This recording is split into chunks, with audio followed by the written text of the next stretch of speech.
Bakit mo naman na-establish yung ganitong klase ng business? Actually, pinag-pray ko talaga na mostly nung time na 2023, I hit another rock bottom. Parang, alam mo yun, you're earning so much. Yes.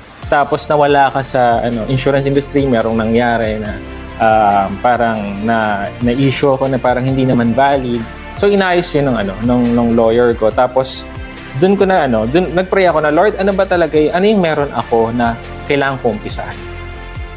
Then He reminded me, you have an academy wherein you're making a difference. So why not, kung ano yung mga natutunan mo over the years, i-apply mo. I wanted to establish another business na kung saan makakatulong pa ako sa maraming business owners or makaka-connect pa ako, which is I launched Clarity Integrated Solutions last year, and then yun yung focus namin to help people in terms of paano mas ma-market yung business sila, brand awareness, and also yung lead generation. And doon mas nag-boom kami na mas marami kami natutulungan at mas marami kami nakaka-connect ng mga business owners. Then doon ko, once I connected with them in terms of business, doon ko na-share yung transformation.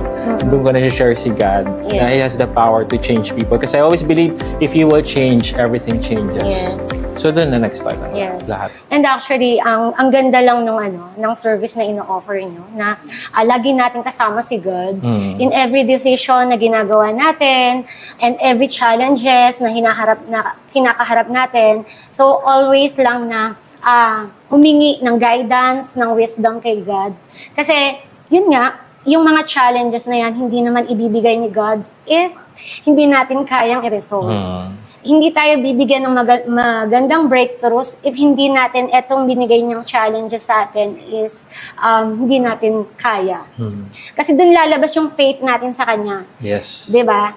So kung andun yung faith natin, everything will follow.